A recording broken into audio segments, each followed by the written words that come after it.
Tuhan yang tertulis dari Matius pasal 6 ayat 16 sampai 18. Matius pasal 6 ayat 16 sampai 18. Matius pasal 6 ayat 16 sampai 18. Sudah Bapak Ibu? Kita baca secara responsorial nanti ayat 18 bersama-sama. Saya akan memulainya. Dan apabila kamu berpuasa, janganlah muram mukamu seperti orang munafik. Mereka mengubah air mukanya supaya orang melihat bahwa mereka sedang berpuasa. Aku berkata kepadamu, sesungguhnya mereka sudah mendapat upahnya. Tetapi apabila kau berpuasa, minyakilah kepalamu dan cucilah mukamu. Kita bersama. Supaya jangan dilihat oleh orang bahwa engkau sedang berpuasa, melainkan oleh Bapamu yang tersembunyi. Maka Bapamu yang melihat yang tersembunyi akan membalasnya kepadamu. Amin. Iya Bapak Ibu, hari ini kita akan sama-sama diberkati oleh perenungan firman Tuhan tentang berpuasa. Kenapa tema ini tidak sama dengan almanak, tapi karena kita mau masuk ke dalam Rabu Abu. Ya, Rabu Abu, mulai dari Rabu Abu sampai ke Jumat Agung, kecuali hari Minggu biasanya agama Katolik itu berpuasa 40 hari tanpa hari Minggu ya. Karena mereka sadar mereka itu dari abu, kita ini dari debu dan tanah, dan akan kembali lagi ke situ. Nah, kita akan sama-sama bahas hal berpuasa. Kalau misalnya Inang nggak masak di rumah, marahnya orang Amang. Langsung cepat ya. Inang, berarti nggak boleh telat masak. Telat masak aja nggak boleh, ya. Tapi hari ini kita mau sama-sama belajar untuk berpuasa. Telat makan aja kita marah. Gimana kalau keinginan kita sendiri, kerohanian kita minta untuk kita berpuasa? Oke, ini dia tadi ayat yang kita baca. Ini Yesus berbincang tentang bagaimana berpuasa. Puasa adalah salah satu disiplin rohani tertua yang dikenal umat Allah sejak zaman Perjanjian Lama. Apabila kamu berpuasa, Yesus bukan bertanya apakah muridnya berpuasa. Ia mengasumsikan bahwa setiap murid Kristus akan berpuasa. Ketika dia sampaikan ini, dia berharap bahwa murid itu akan melakukan puasa, Bapak Ibu. Puasa itu disiplin rohani dalam Perjanjian Lama untuk mereka menahan diri. Itu esensi dari puasa, menahan diri dari pantangan-pantangan.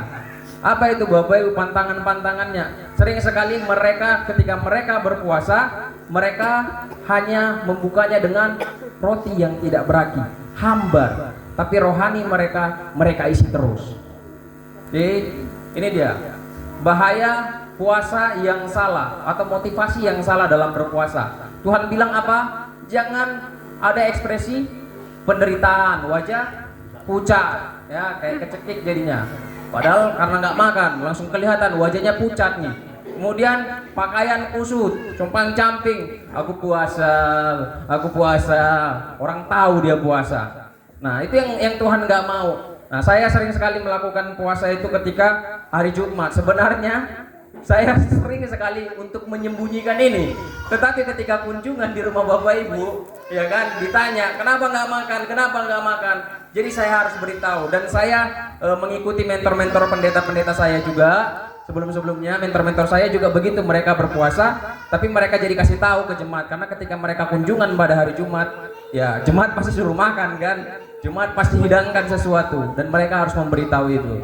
Nah Bapak Ibu, berpuasa bukan karena tradisi gereja semata. Karena mereka beranggapan orang Israel ini kenapa berpuasa 40 hari mereka sedang mengingat perjalanan di padang gurun. Ya kan? Mereka sedang mengingat perjalanan di padang gurun. Dan itu merupakan tradisi gereja dalam Perjanjian Lama, hanya tradisi. Tuhan mengingatkan supaya itu bukan hanya tradisi. Berpuasa agar dianggap rohani oleh sesama jemaat. Aku puasa hari ini, diposting di Facebook. Jangan nanti seperti ini ya, gara-gara orang agama kita kan sama nanti nih puasanya dengan tetangga ya.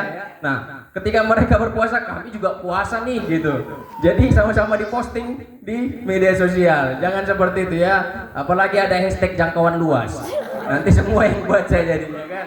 Ya, sesungguhnya mereka sudah mendapat upahnya ketika mereka menunjukkan itu semua orang lain tahu mereka puasa, itulah upahnya, nggak ada lagi upah dari Tuhan.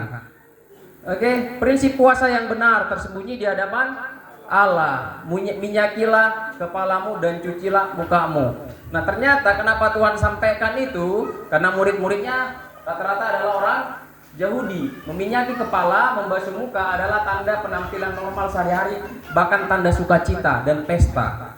Normal sehari-hari. Jangan ketika mereka berpuasa ada yang berubah dan kelihatan. Nah, itu yang Tuhan gak mau sama murid-muridnya. Yesus memerintahkan agar mereka segera berpuasa, penampilan luar kita tetap segar dan biasa aja. Jangan dinampak-nampakkan ya. Kemudian puasa bukan pertunjukan. Puasa itu untuk Allah. Puasa bukan hanya soal perut. Puasa adalah tindakan merendahkan seluruh diri di hadapan Allah. Nah, Bapak Ibu, saya mau kasih tahu tujuan saya puasa setiap hari Jumat, karena kami belajar di kampus tentang puasanya John Wesley. Sebenarnya puasanya dua kali seminggu, tapi saya nggak kuat, jadi cuma Jumat aja. Nah, kenapa? Waktu itu John Wesley melakukan puasa itu Rabu dan Jumat, tapi saya Jumat. Untuk mempersiapkan pelayanan, apalagi pelayanan mimbar. Mimbar ini kan kudus. Dalam agama Katolik, kalau pastor berkhotbah nggak boleh keluar dari mimbar. HKBP juga seperti itu, makanya mimbarnya tinggi ya. Makanya Bapak Ibu, sekarang kita lihat yang ngitung persembahan, nggak lagi mereka ngitung di sini. Kemarin saya kasih tahu bahwa mimbar itu kudus ya, dan jangan main-main lah di mimbar gitu. Jadi saya ingatkan supaya tidak di sini lagi, dan ibu-ibu yang menghitung persembahan sekarang sudah di meja.